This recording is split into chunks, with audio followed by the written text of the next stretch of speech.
All right. Hello, everyone, and welcome to Caring in Crisis, the Tuesday Briefs. I'm Reverend Mary Hughes with Crisis Care Ministries. It is so great to see you. Wonderful to see familiar faces, longtime colleagues, as well as maybe those who are here for the first time in one of our webinars. So, a few reminders as we begin. We do want to let you know that this webinar is being recorded. At the end of the hour, we will formally close. Right at the top of the hour, we'll formally close the recording. And you can stay for a little while if you'd like to. Sometimes those informal conversations after the Zoom are really, really fruitful. So we will invite you to stay a little bit after for some conversation. As you see in the introductory slide rotation, you can find all things webinar, details about our schedule, our presenters, and resources that our presenters have provided at crisiscareministries.net. Click on the webinar hub at the top of the page. Now, this website is updated several times a week, so you may need to hit the refresh button on your browser. Throughout the webinar today, feel free to type questions and comments in the chat, and we'll try to get to those before the end of our hour today. Now, I'd like you to meet my assistant, Kyla Powers, who will tell you about the attendance certificates, and I'll have her do that while I'm changing the slide deck. So, welcome.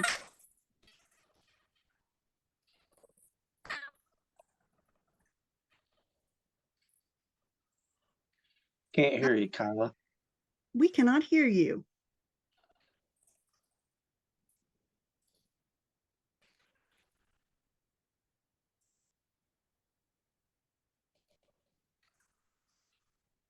Well, I can tell you this. Kyla, wave at everyone. We cannot hear you. For some reason, the audio is not connecting. It looks like you're unmuted, but the audio is not connecting. So you're going to receive an email from Kyla that will give you links to the evaluation forms, as well as links to request an attendance certificate.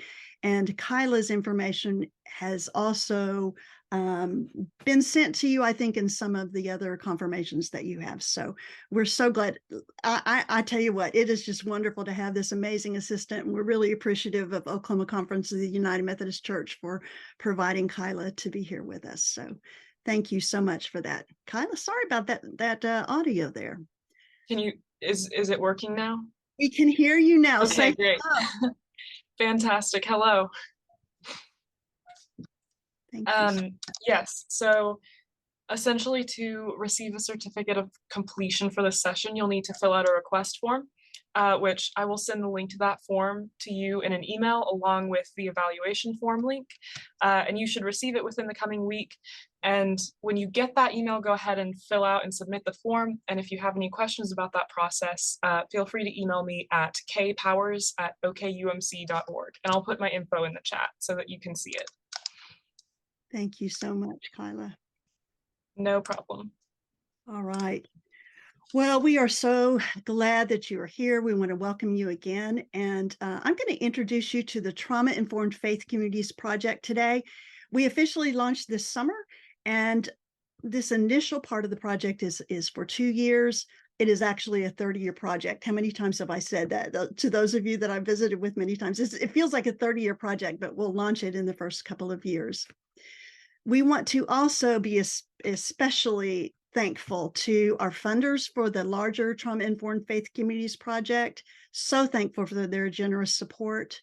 And we also are very, very grateful for our Trauma Informed Faith Communities resource and training partners. And this list continues to grow.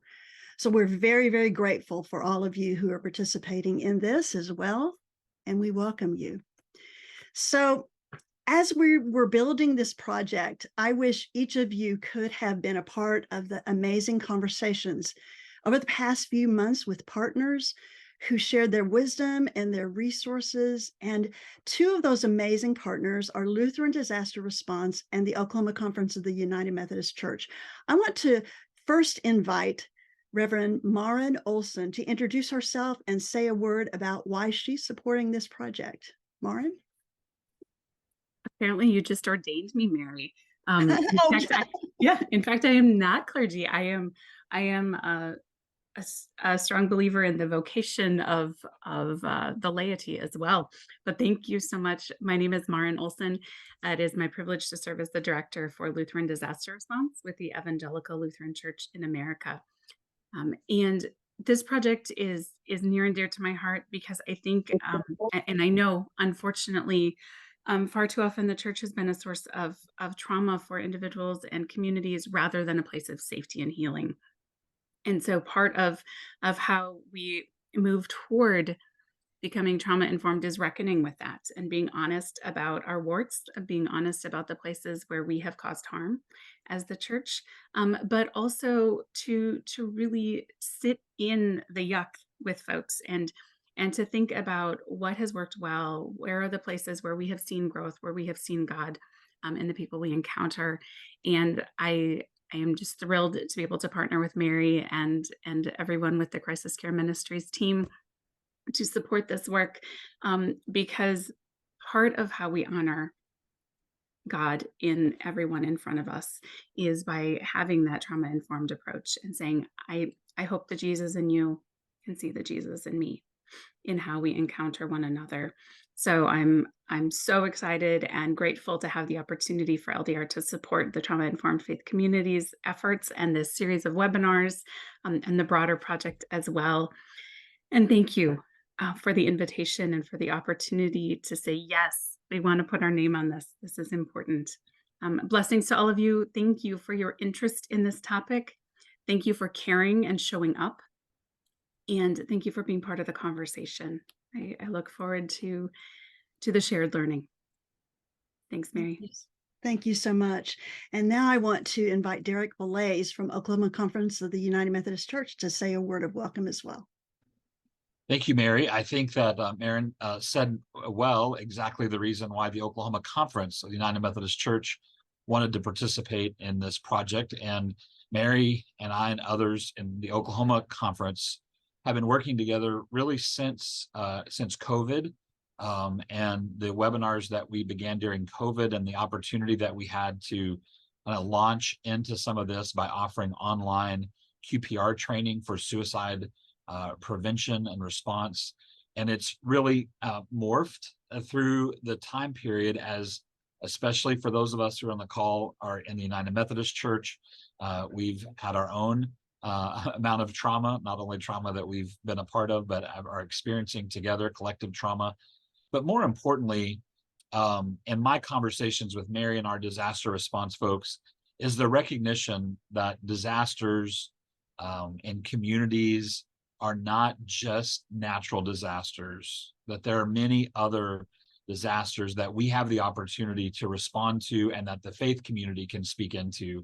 And so when we limit our work only to if there's a tornado or wildfire, then we really miss the opportunities that we have to engage faith communities, engage the very best of who we are with our folks. And that comes through training and awareness. And so I'm super excited to be working with Mary, to be the fiscal partner in a large grant that she has, to be able to have Kyla Powers, who's a young person coming out of United Methodism and working not only with us, but with an agency that deals also with folks who have experienced a lot of trauma in their lives. And so just thankful and grateful to be a part of this, and for the Oklahoma Conference of the United Methodist Church to be able to support also our friends in the Lutheran Disaster Response, Church World Service, and others in this important work. So Mary, thank you, and thanks for all that you do for the larger Christian faith and communities, interfaith work, and other things that you do on behalf of all of us. Thank you. Thank you so much. Well, can you imagine what those conversations have been like? We'll have some of those conversations today and going forward into the project. This is the foundational webinar for our Trauma Informed Faith Communities project. Today, we're going to introduce the larger project, and we also want to hear some input from you as well. So these are our objectives for today. We're going to, you'll see the slide in various colors throughout the presentation today. And I want to let you know right up front that I try to avoid acronyms, but there's one that I'll be using often in this project, and that is SAMHSA. because I don't want to say the Substance Abuse and Mental Health Services Administration every time that we come across SAMHSA. SAMHSA is a major acronym that we will be using throughout this project. So today we'll introduce you to why we're doing this project, and that is the widespread impact of trauma and its impact upon the long-term functioning and health outcomes of all of us, particularly in the Oklahoma context. I'm going to introduce you to the 4 assumptions and 6 principles of SAMHSA and SAMHSA's trauma-informed approach. We'll look at how that might apply to our faith communities. We will explain why we believe that faith-based organizations are key to any kind of trauma-informed approach, and I have some data to tell you about why we believe that. We'll describe some of the major activities of the Trauma-Informed Faith Communities Project, and we want to hear from you, some input. And then we're going to suggest some next step options for you personally. Our goal throughout all of this project is to make sure that you have some very practical steps that you can apply immediately. So that is our goal today. I have again joked that this feels like a 30-year project. It feels like we're just setting the foundation. We're just pouring the footings, but we do begin today to build this project together. This is our basic principle. You'll see this a lot of different times. Our goal is to, drawing from the principles of SAMHSA's trauma-informed approach, this project provides training, consultation, and resources to help our faith communities incorporate trauma awareness into our practice, culture, and policy. Now, I do want to go no further without mentioning a word to the wise. The topics in this series are difficult.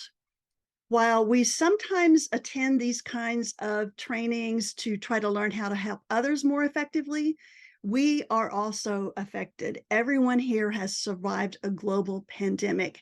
Many of us have other exposure to trauma. So if you find yourself reflecting on your own experiences a little bit more and those thoughts become distressing, especially if they're affecting your daily activities or your relationship, or you're having a lot of intrusive, disturbing thoughts, please remember to reach out to someone, and it might be worth getting a mental health screening. It is not uncommon these days for me to come across faith leaders who have never sought individual counseling before, and now it's time. Now, I applaud that. I have a therapist on call for decades because I cannot do disaster response and crisis work without it. So I just encourage you to be sure to reach out if you need help. And remember that Oklahoma's Mental Health Lifeline, 988, is for everyone.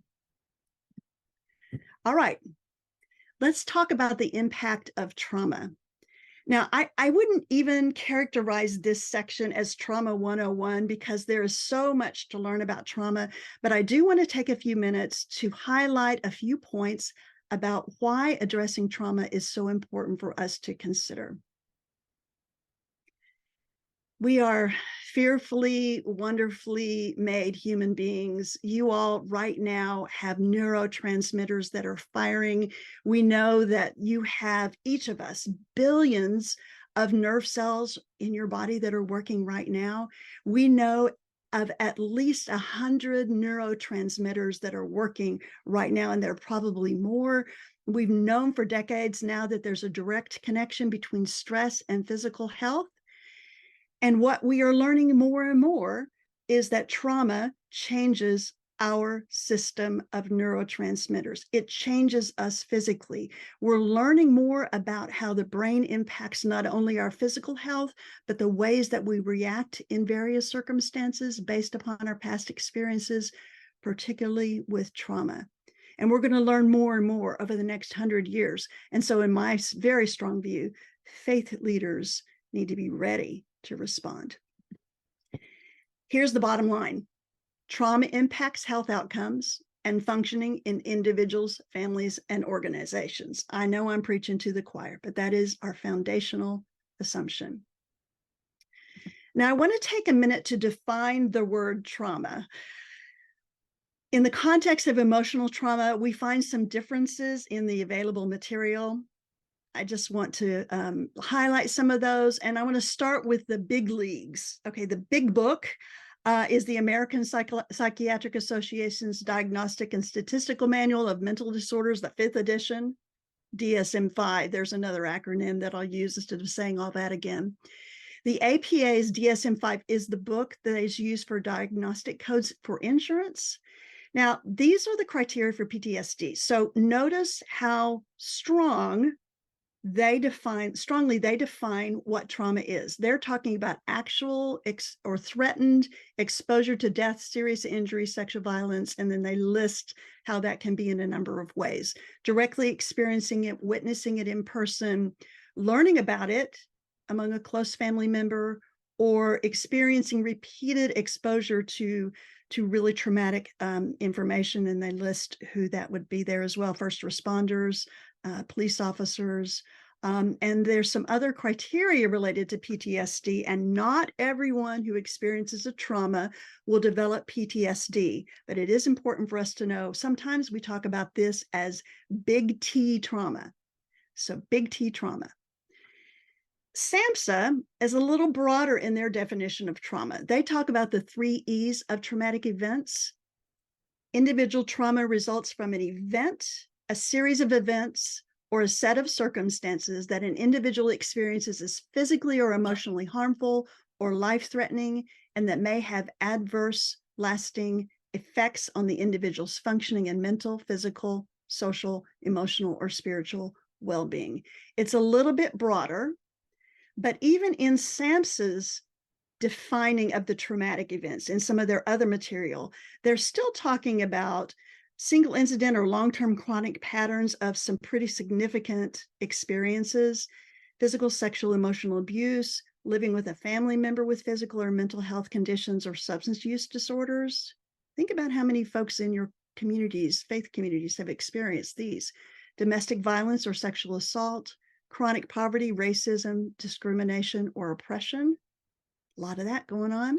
Violence in the community, war, terrorism, living through a natural disaster or other period of distress. So that kind of gives us a baseline of what we're talking about. We're talking about the trauma-informed faith communities. So why is this important? The impact, and this is again under SAMHSA's definition of trauma, is pretty significant. Worldwide, over 70% of people experience at least one traumatic event in their lifetime. Excuse me. And almost 31% are exposed to 4 or more such events. In the United States, 90% of adults report exposure to at least one traumatic event. And no surprise, women report higher rates of direct interpersonal violence, sexual assault, and physical assault than men. Here's the problem. Unaddressed trauma can lead to mental health conditions. You see the list there. Substance use disorders. 47% of those with post-traumatic stress disorder also have a substance use disorder. And chronic physical health conditions, including cardiovascular disease and cancer. You will see more information about this coming out in the next decades. We are beginning to just scratch the surface about the importance of trauma. I also want to say a special word about children. Now, I would like to, at some point, offer you a specific training in ACEs, that's the Adverse Childhood Experiences Study, because it is increasingly, it's a solid set of data that is increasingly indicating, as they gather information, that exposure to traumatic events heightens health risks long afterwards. Traumatic events in early childhood can change normal brain development, increase the odds of adult psychiatric problems, and can negatively impact social, economic, and cognitive functioning and emotional regulation.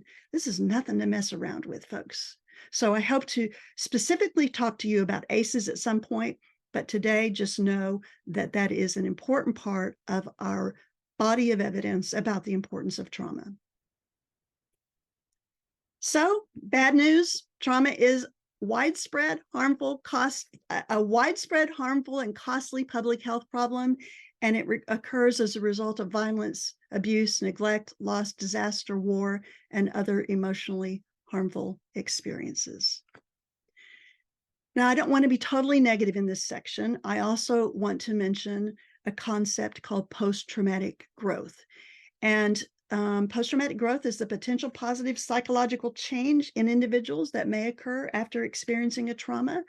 And people do actually find new meaning and personal insights and understanding about themselves, others, and the world as a result of their trauma and working through that.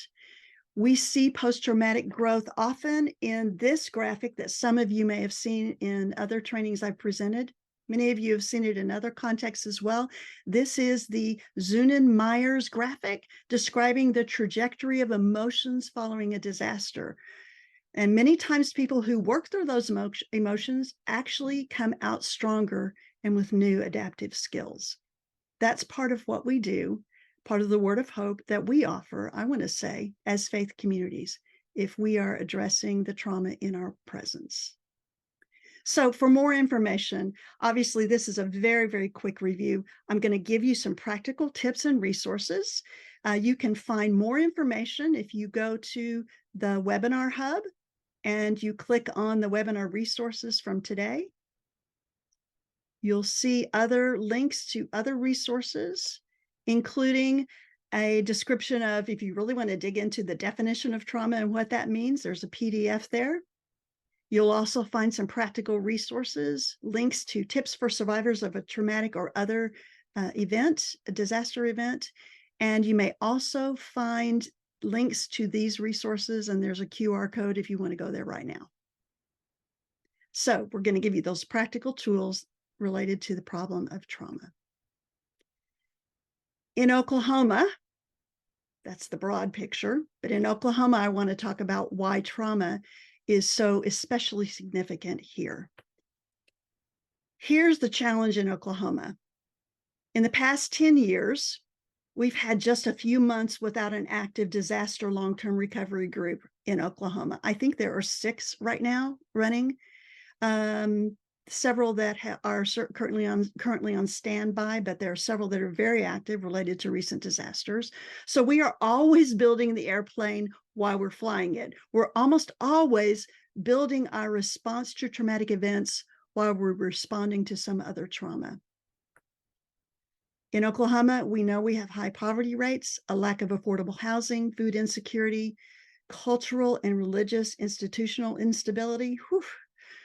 And Oklahoma endures, on average, a new disaster requiring assistance from outside of the local community about every 12 weeks. Now, I know that because I've been keeping the data. This is too small for you to read. This is Oklahoma disasters since 2015. It's too small for you to read on the screen. I used to be able to put it on the screen. I can't anymore. But I calculate how often we have a new disaster requiring assistance from outside of the local community, and it's about every 12 weeks in Oklahoma. So we've talked about the impact of trauma briefly. We know that Oklahomans are especially vulnerable. And as I started working all of those disasters, and I've been doing disaster response for almost 30 years now, and crisis response, I started hearing about SAMHSA's trauma-informed approach. SAMHSA has been busy. They've been developing their resource for what they call their trauma-informed approach. And in 2014, they have a document that's been around for a while. They just updated it in June of 2023 after we submitted all of our grant information, but it's pretty similar to the 2014 document. Now, this document is geared toward institutions that provide social services or special services to clients, but I think it has much to teach us. As we go through those slides, I'm going to warn you, there will be a test. Actually, it's a poll, but I want you to be thinking about how these assumptions and these key principles relate to you. How are you doing? How are you most informed and prepared? And about which of those key assumptions is your local organization most informed and prepared? Where are your personal strengths when it comes to the 6 key principles? Where are your local organization's strengths as it comes to these key principles that we'll be going over? So we'll ask you that in just a minute. There will be a quiz. Let's jump into what SAMHSA says. So SAMHSA's trauma-informed approach includes 4 assumptions. Now, this is a graphic from SAMHSA. I'm going to give you a slide that's easier to read, but I wanted you to see that they do have a graphic here. And I personally use this particular graphic. I put it together so that I could have a parallel comparison, have it all at a glance for the key assumptions, the 4 assumptions and the key principles, and also the 10 domains that SAMHSA talks about. But let me just tell you this. Everything that we do in this project will relate to something, certainly in the first 2 columns, the 4 assumptions and the 6 key principles. Everything that we do in this project will relate to one of those topics. So let's look at the blue column first, the 4 assumptions. So here's SAMHSA's language. And again, be thinking about how you and your organization are prepared. How are you doing? All right, let's just read this. SAMHSA's 4 assumptions: a program, organization, or system that is trauma-informed, realizes the widespread impact of trauma and understands potential paths for recovery, recognizes the signs and symptoms of trauma in clients, families, staff, and others involved with the system, and responds by fully integrating knowledge about trauma into policies, procedures, and practices, and seeks actively to resist re-traumatization. My experience with folks as I'm telling them about these principles is they think they're a long way out, but I think that our faith communities may be doing a few things actually in some of these areas that may surprise us all. And so we're going to think about that together. We're going to cross-reference the SAMHSA 4 assumptions and the SAMHSA key principles and see how we're doing as faith communities.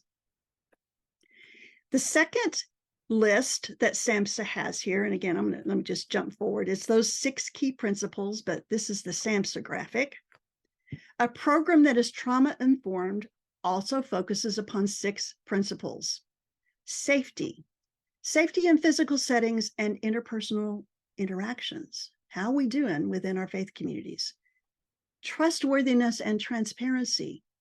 Operations are conducted and decisions are made with transparency, consistency, respect, and fairness so as to build and maintain trust. And trust is the basic building block of all relationships. Peer support. Support from those with lived experiences of trauma, or in case of children with history of trauma, their family members. Collaboration and mutuality.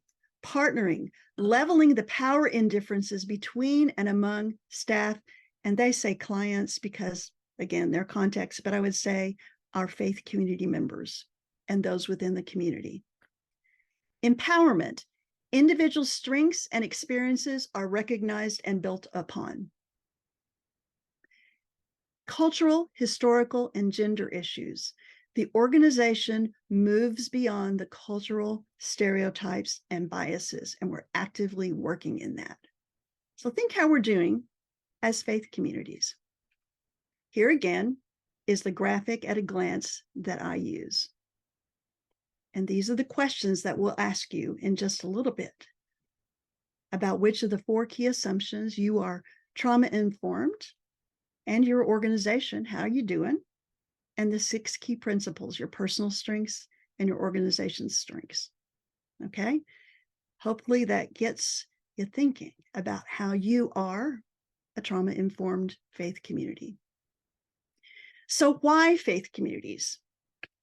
Well, it's my personal bias. I'm obviously I'm a United Methodist minister and also very interested in the faith communities. So we launched this project. This is a screenshot of the web page for the Trauma-Informed Faith Communities. It is my personal belief, and possibly yours as well, that faith-based organizations serve as primary community resources for meaning, purpose, hope, identity, information, structure, and connection. And I want to quickly go through the Pew Research Center's Religious Landscape Study. I'm going to give you a QR code in just a second. I'll give it to you twice. I'll give it to you at the beginning, and then I'll give it to you at the end of this little piece of the presentation as well. It's where you can actually find the Pew Research Center's Religious Landscape Study. Here's the QR code. And if you click on that, it is interactive. And we're just going to click on Oklahoma for just a moment. And now this is 2014. In 2014, the Pew Research presented a very broad study. They had surveyed 35,000 people. Now, this is 2014. They've done a little bit of updating since then, but the last I looked, it didn't drill down specifically into different states, but you can find out information from different states from 2014. I will tell you that the latest data that I saw was pre-pandemic, so we don't really know how much that's changed, but I think it's still, the patterns are there. So in 2014, for the purposes of our conversation today, 89% of Oklahomans said that they believed in God, they were absolutely certain or fairly certain. 89% of Oklahomans. 87% of Oklahomans said that religion was very important or somewhat important in their lives. 87%. And 75% pre-pandemic 2014 said that they attended religious services at least once a week or once or twice a month or a few times a year. So the data is there. Now, we also have a much smaller snapshot I'll show you in just a moment, but I'll put that QR code up for you again. I have a smaller snapshot, and some of you have seen these statistics. I started gathering them in 2017, and we have continued to gather that information, and we'll ask you to help us with that information as well. But in 2017, we started working with faith communities in northwestern Oklahoma and asking them about where they go in times of crisis. So we started hearing things from ministers like my church members or my faith community members won't go to a mental health professional. The closest counselor was 45 minutes away. And we heard people say, you know, I'm not going to a counselor because someone might recognize my car in a small town. That was a concern. And what we started hearing from people over and over again is, I'll go to my pastor first. I'll go to my pastor before I'll go to someone that I don't know. That was clearly what we were hearing. And so two questions emerged. Where do Oklahomans turn in times of crisis? And secondly, what access do faith leaders actually have to people within their communities who are experiencing crisis? So I'm going to go through these slides. You'll see these again at some point. We started asking, have you experienced within the past 5 years a personal or family crisis which required assistance from beyond your own resources? And then we defined crisis as a time of intense instability, difficulty, or danger, especially one with a distinct possibility of a highly undesirable outcome. So we asked them, had they experienced something? If they answered yes, we asked them to rank where they sought support and assistance. And if they answered no, we asked them to rank their greatest sources of connection to their community where they would most likely turn first if they did experience a crisis. And here's the data. For those who had experienced a crisis, family first, friends second, faith community, that's where they turned. For those who had not experienced a crisis as defined, but we asked them to speculate where they would turn, it was family first, friends second, faith communities third. This was the order, and this continues to be consistent. We'll see if it continues. It may not, but it continues to be consistent at this point. And recently, I wish I could, I don't have that resource for you right now, but recently I did come across some information about refugees, international community refugees, and they were actually saying the same order. It was turning to in times of crisis, turning to family and then friends and then to their faith communities. So it seems to be consistent. In summary, this is the reality of where people turn. And there we are. We had the question, the next question again, we know where people turn in times of crisis, or we think we know. We ask, what access do faith leaders have to people, particularly those experiencing a crisis in their communities? And so we asked them, in your role as a community and or faith leader, approximately how many individual contacts do you have with people in your overall community during a typical week? And we defined that and asked them to just count up how many people they encountered in an average week. And their average was 195.4 contacts per week. So 840 individual contacts with people within their communities a week. So we know that they're dealing with people in their communities, and some of those folks are in crisis. So then we asked, in the past 30 days, in their role as faith and/or community leaders, how many hours per month do they provide some level of care or support to persons who have been in crisis situations within the previous 30 days? And we defined again what crisis means. Think in your mind, what do you think? How many hours they spent with people in crisis? Our answer so far, average 63 hours per month. That's a lot of time in crisis, dealing with people in crisis. So I'm sold, I'm convinced. We have looked at the significant impact of trauma. We've looked at it, especially in Oklahoma. We know that SAMHSA has been working on guidance for how institutions can be more trauma informed. And we have some pretty good data about the impact of our faith communities, particularly in Oklahoma. So I started wondering, because of some of the principles in the SAMHSA informed approach sounded familiar, could we cross-reference what we're already doing in our faith communities with the assumptions and principles of the trauma-informed approach?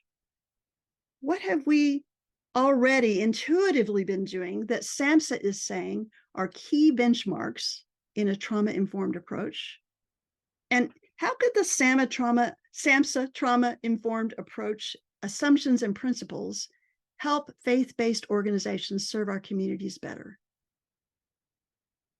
Here again is that graphic that lists those SAMHSA benchmarks at a glance. So asking those questions, 6 major activities of the Trauma-Informed Faith Communities Project were born. Now, you cannot read those, but I'm going to say that they are available to you in a larger format that you can read at crisiscareministries.net, as well as in the brochure. But I just wanted you to have a visual of what that looks like as we go through these. So first, after we found our amazing funders, we started. And for the first few months, in many conversations with faith leaders, we started talking about the concepts, the 4 assumptions, the 6 key principles, the 10 organizational domains that we haven't even hardly touched in building the foundations and pouring the footings here.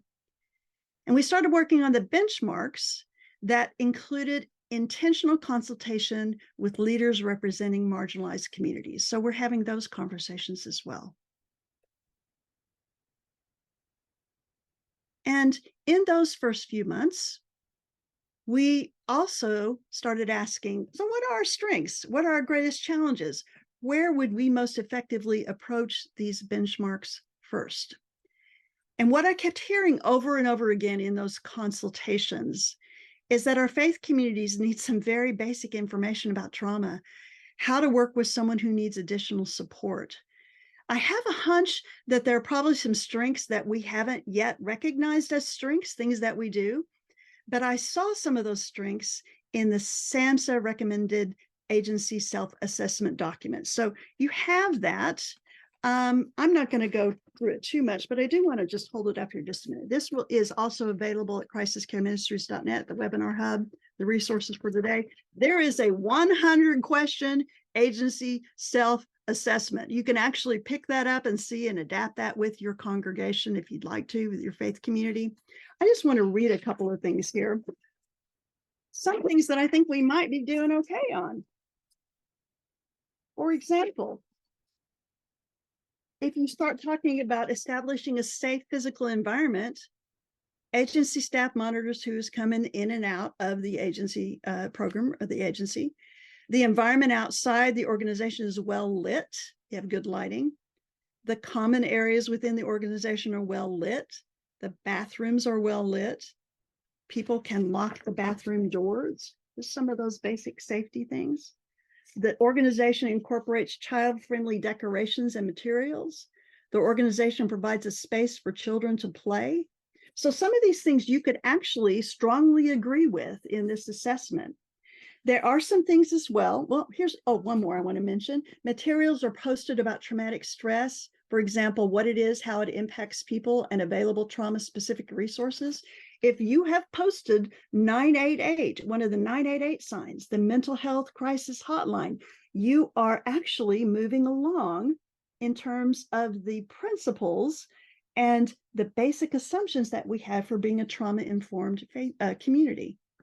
There's some other things that we probably need some assistance with, just the general knowledge about trauma. You can take a look at that and see there's 100 questions. There are 100 questions there. Take a look at it if you'd like and see where are the growth areas for you within your particular faith community. So those are the benchmarks. The first major activity in the Trauma-Informed Faith Communities Project. The second major activity is training. So we knew that we needed more information out there. We needed more training. The Caring in Crisis Tuesday briefs, you're here. This is one piece of the entire Trauma-Informed Faith Communities Project. And you're here. This is basically the Trauma-Informed Faith Communities Project has a lot of different pieces, and there will be lots of different kinds of training.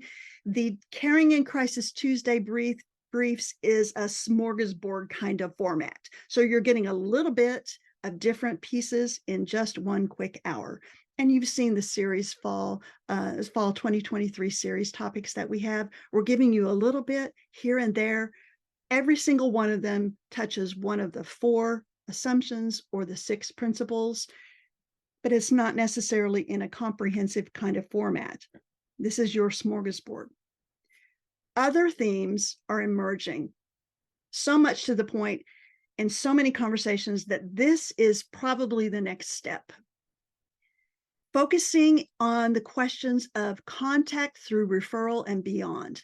So you're going to hear pieces of this throughout the fall series, but these are the questions that many of you are asking. Where to refer? It's a problem in Oklahoma right now. When to refer? How to refer? How to do a warm handoff? What to do? We're going to encourage you all to take psychological first aid and certainly a suicide prevention. What to do suicide post prevention. What to know about your internal agency policy regarding referrals. What happens during a welfare check or an emergency order of detention. What to do if referral is delayed and how and when to follow up. Those are big questions that I'm hearing from a lot of you. And you can put in the chat if those are questions that you have as well. So that's the training piece. And we have a couple of years. It's continuing to evolve. You will see a menu of options as we move forward. Consultation is also provided in this project, and this has happened several times already in the past few months. I've worked more than 100 disasters, and I've worked with a lot of communities after disasters, and this is basically doing what I've done many times, which is to help a community in their short-term as well as their long-term response to a crisis-related emotional and spiritual care incident that is there. So, we're going to work with our VOAD partners as well on this, from crisis within congregations to some of our VOAD organizations to disaster long-term recovery groups. That is an option within this program. Now, this one, I think you all will be helping contribute to. This is the one that I find faith leaders very interested in. So let me just take an extra minute to talk about this. So working alongside our VOAD and faith-based partners, we will create and or gather existing just-in-time web-based resources for leaders.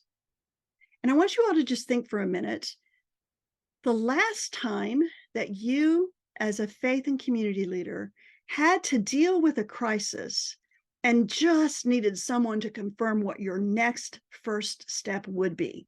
So we will have checklists. What's your next first step? We will also have, and I've already started collecting resources for what you would say the next time you have a community service, whether that be a memorial service or a Sunday morning or Friday evening service. What would you say? And what kind of outline would you have there? You all know how to do this. You do this all of the time, but in the stress of the moment, when you're spending a lot of extra time with that particular family, it's just helpful to have some confirmation. So we're going to have some response checklist, as I mentioned, theology, worship, and preaching templates to ease preparation after a community incident.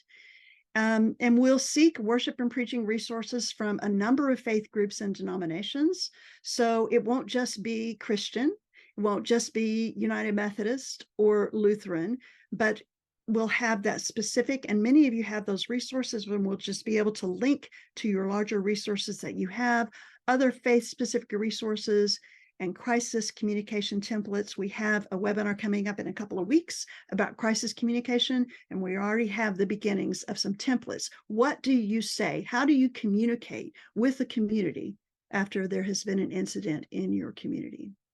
And those resources will be available at crisiscareministries.net, and hopefully we'll be able to track all the downloads for that. Some of you may be providing some of those sermon or eulogy outlines. Some of you have dealt with that. We're also already collecting curated and annotated resources at crisiscareministries.net. These are general distribution resources. Those are commonly found. I'm going to give some of them to you today. Sometimes after a crisis, you just want to have some material to give to people who've experienced that crisis, and we'll curate those for applicable audiences. And finally, one of the major activities is to continue collecting that data regarding where we turn in times of crisis and the influence of faith and community leaders. And we'll be asking you to complete those surveys as well. So we're cross-referencing the SAMHSA information to our faith communities. We're creating something, and we do need your help. Everything in the project will focus on the 4 assumptions and 6 principles. We'll touch something in there, and we will hopefully strengthen through consultation, training, and resources our ability to be trauma aware and to integrate trauma awareness into our practice, culture, and policy. Okay, it's about time to hear from you. So I told you we were going to do a pop quiz. I'm going to just review this quickly, and then Kyla, if you could be ready to launch the polls, but just wait just a moment.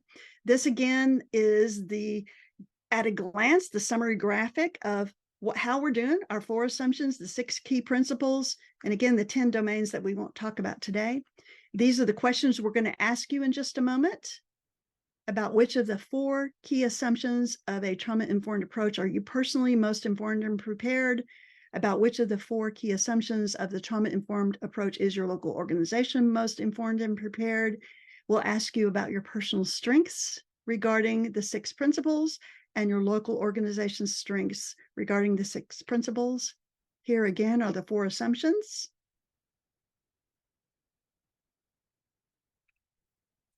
And the poll is launched.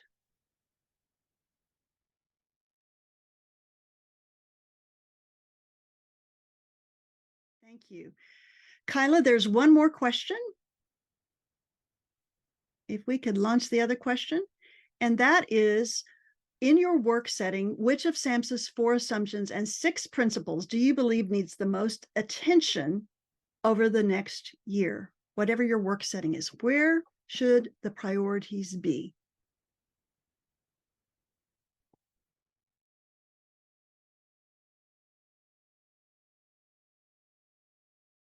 Interesting, very interesting results. Pretty good percentage there of responding by fully integrating knowledge about trauma into policies, procedures, and practices. Let me say as well that any of you who have safe sanctuaries or healthy boundaries, I know some of our faith groups have those, you are integrating some trauma-informed awareness into your policy of your faith community. So thank you. Kyla, we can stop sharing that.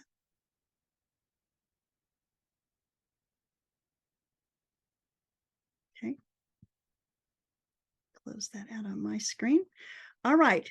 Now, finally today, I'm going to suggest some very practical next steps for you, and then we'll see what kind of questions we might have in the chat Thank you, Sherry, for your comment and affirmation.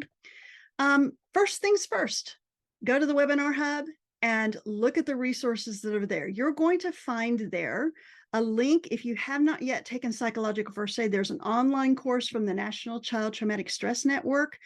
There's also Skills for Psychological Resilience. It's also an online course from the National Child Traumatic Stress Network. Everyone, in my view, the baseline trainings are going to be psychological first aid and also suicide prevention. And I would also say that faith leaders should probably have an emphasis in disaster spiritual care as well. But start with psychological first aid. And as Derek mentioned, I think we may need to do another good round of suicide prevention as well. Also today, go to the tip sheets, cruise through crisiscareministries.net and see what resources are available to you there. I want to recommend to you, if you have not yet contacted the Oklahoma Department of Mental Health and Substance Abuse Services Suicide Prevention Office, I will connect you with them directly. Send me an email and you can get a whole lot of information, placards and signs where you can post 988 all over your building in different formats. So definitely want to encourage you to advertise 988. And I want to encourage you as well to know that every single inch of Oklahoma, and those of you from other states, I'm not quite sure about other states, but in Oklahoma, certified community behavioral health clinics are covered. Every single square inch of Oklahoma is covered by a certified community behavioral health clinic in Oklahoma. I also want to encourage you to pull out your phones right now and click on this QR code for the Provider Resiliency app. This is part of your taking care of yourself. The Provider Resiliency app is wonderful. It has the professional quality of life, the burnout scales, different pieces to help you in your own self-care. So that is your immediate to-do list. I'm sure you have some questions as well. And in the few minutes that we have left, looking at our time here, let's see what questions we have. Sherry Matthews asks, where can we find disaster spiritual care training information? Sherry, contact me directly and we'll talk about that, okay? There are various different agencies and organizations that provide disaster spiritual care training, and I can connect you with the most pertinent there for you as well. I think we may also do a supplemental coming up in the spring. You know, psychological first aid is a really rock solid, wonderful curriculum. There's some particular questions that we as faith leaders have that are especially important. Jennifer Hale says, will the slides be shared so we can view them later? It's possible that those would be on the website, but I will say that we are going to post the recording. So if you don't get the slides, at least you'll have the recording at some point. Other questions or comments?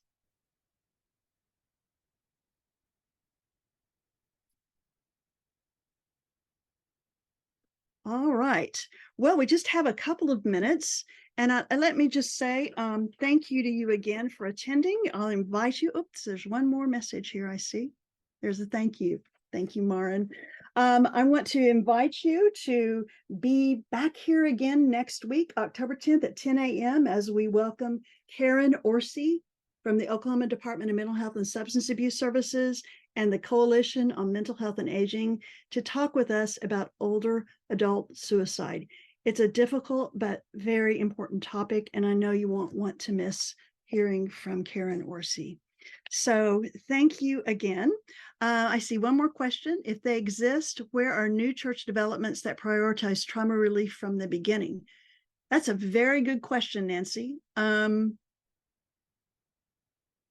That's a very interesting question. That's a question that I think we would ask to some of our perhaps you're talking about church developments. So maybe some of our denominational leaders can answer that or address that at some point. So very excellent question. And in my view, that'd be amazing. Wouldn't that be amazing if we actually started out from the foundation in having our 4 assumptions and our 6 principles built right into who it is that we are, because we are in the middle of it. So thank you as faith leaders and community leaders. Thank you for being here. And we hope to see you again next week.